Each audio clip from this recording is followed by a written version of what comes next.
Hi guys, it's Michelle. How's everyone's furballs doing? I hope my last video helped you guys build better relationship with your babies and they're all happy, healthy and fatty. And you can cuddle and snuggle with your babies. Just a little bit of support, it would be nice if you just move your finger a bit down and hit the subscribe button. Right, summer is here. So today this video I have been prepared for quite some time since last summer. Had many problems after Chinchilla due to heatstroke, and that's not the worst. I even see people sharing a Chinchilla brochure that claims chinchillas can live in a 25 to 30 degrees environment. I mean, seriously? It's amazing how some information can be so wrong. Also, there's some people asking for buying chinchillas for their kids.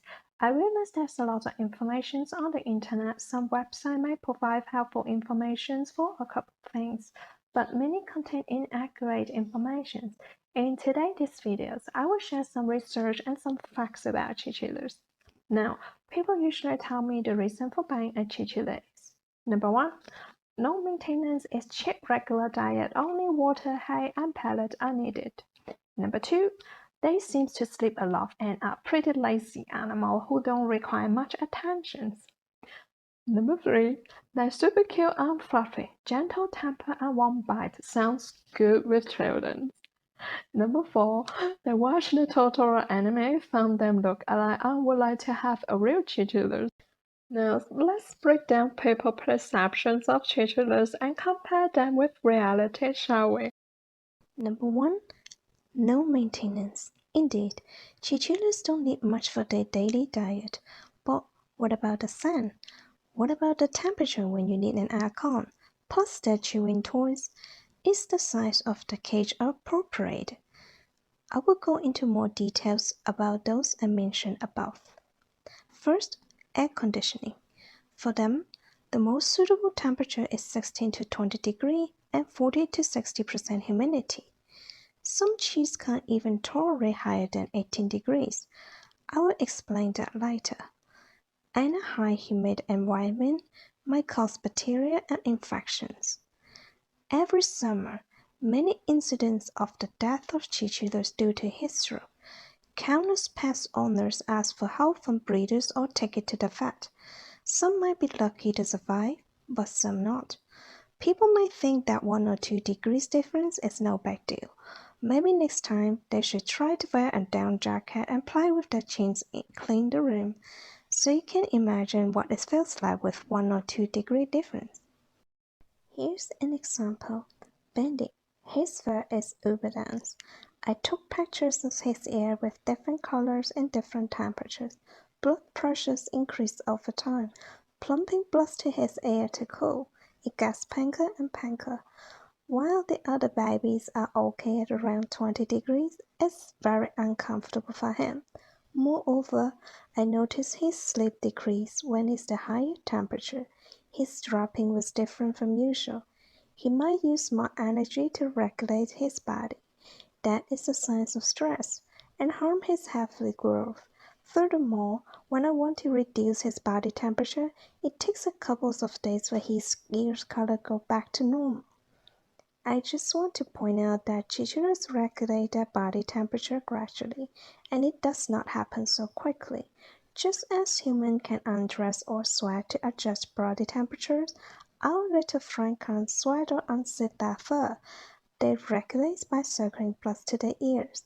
That's why it is crucial to maintain low temperatures to prevent overheating or heatstroke. Therefore, many pet owners during the summer found their chinchilla lying down motionless and panting, or even seizures, but no clue what's going on. By the time they notice a heatstroke, it might be too late, because the damage to the overheating is internal. You think they look okay, but in fact they might have been suffering for quite some time, because not only high temperature can result in overheating, playtime too long, overactive, non-stop hopping, jumping around can also lead to overheating. And that probably one of the main reasons why most breeders do not recommend chinchillas to play outside the cage. Because many pet owners do not monitor the health of chinchillas, especially baby under 6 months old. Believe me, No breeders in the world would like to hear the pet owner tell them the babies died from heatstroke, which is sad and frustrating. I know that some people live deep in the woods, have a particular room and not much heat, so the temperature can be controlled below 21 degrees. But hey, let's be honest, not everyone lives in the woods. I prefer not to use the minority as example for the vast majority. So, unless you have a special room like that, otherwise an aircon is very necessary. Next, toys. We humans get a lot of joy and happiness from our animals. We should also give them a healthy and happy environment. Dogs get bones and frisbee, cats get cat trees or toy mice, etc. Therefore, chewing toys for our furball is essential. Keeping their teeth healthy and providing them with exercise and mental stimulation time. Many people only focusing on treats for our furball, but the truth is that treats are not so important. They don't need treats to stay healthy. Instead, chewing toys is more important. Sure, we can give some treats for our babies for reward or training, but always remember to just a small amount because we don't want to interfere with their regular diet. And please, no veggie, fruits, or grains or carbohydrates can turn into sugar. Next, sand bath. Most breeders recommend give our baby have 24/7 bath time, but many pet owners give their furball limited bath time. It is complicated to explain the difference and why 24/7. I will do that with another video. Anyway, the sand bath is also part of their living expenses. Next, a large cage. In Sweden, we must have two chinchillas, not just one. The cage size also has a requirement. For example, 100 by 100 by 50 cm or 100 by 71 by 71 cm. Sometimes, if they are the dominant type of conflict or have an illness, they better live in a separate cage.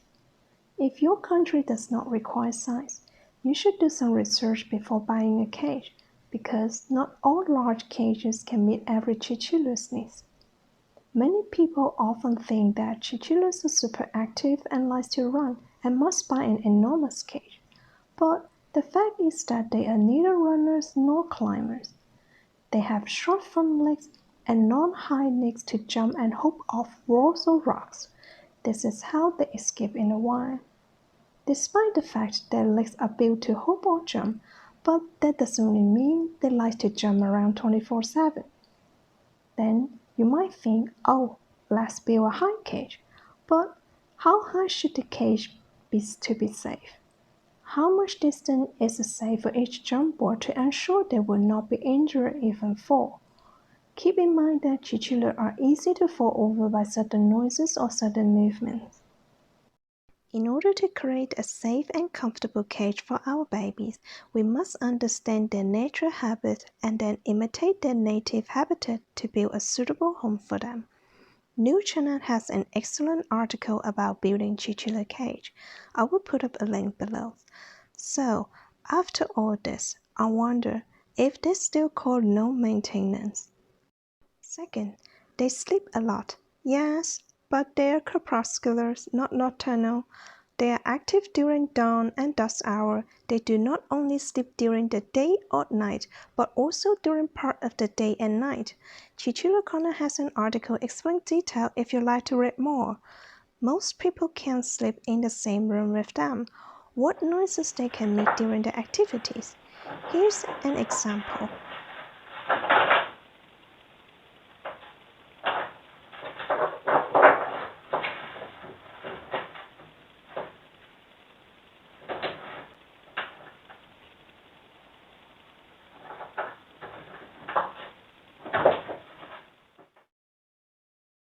Yeah, right.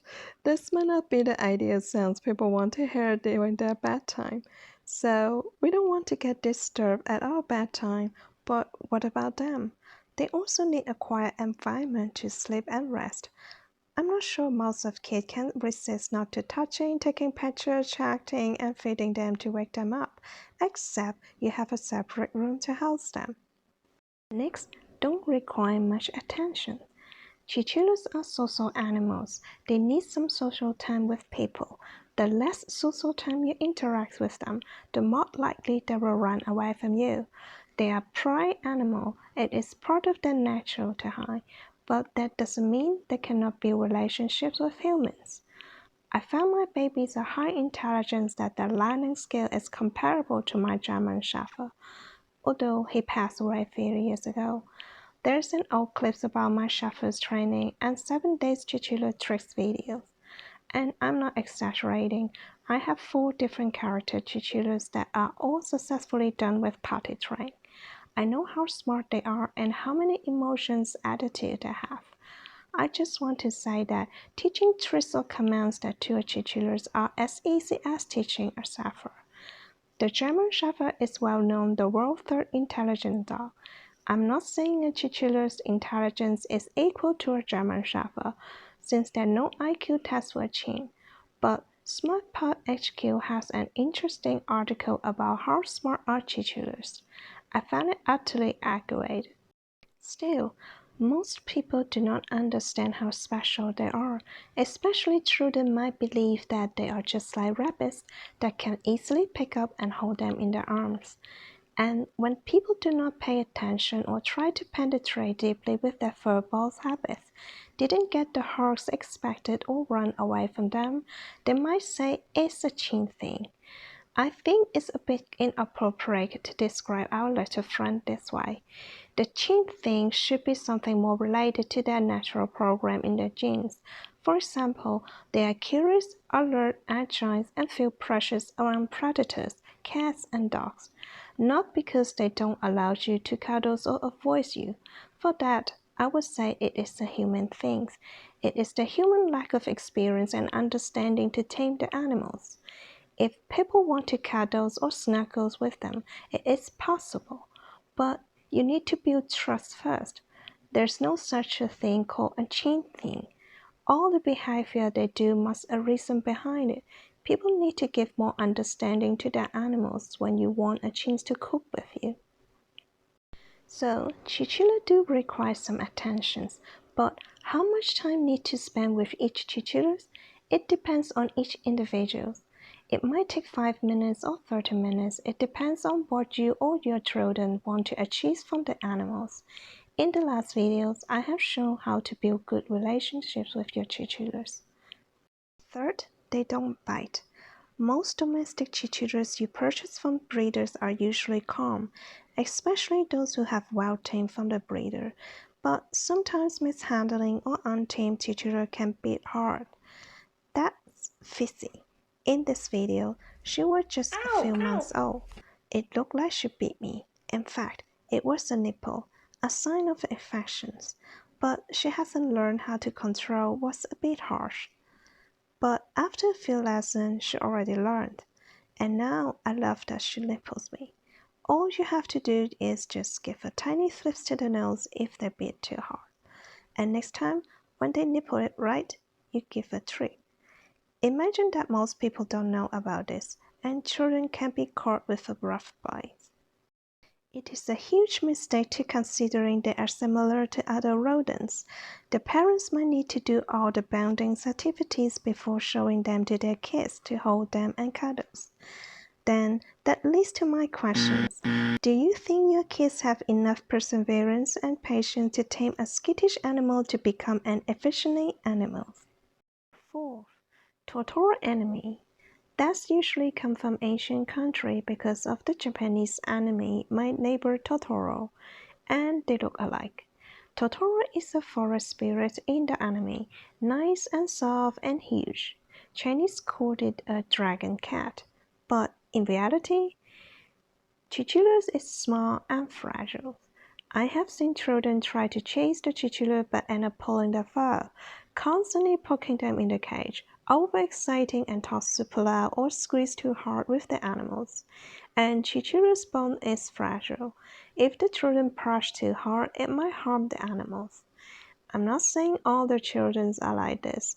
Sure, with some teaching and preparation while taming, they can get along well with children. But the parents are likely to be responsible for tamed animals. I know all this sounds complicated, but the fact is that chinchilla is a very complex species. They are classed as exotic pets.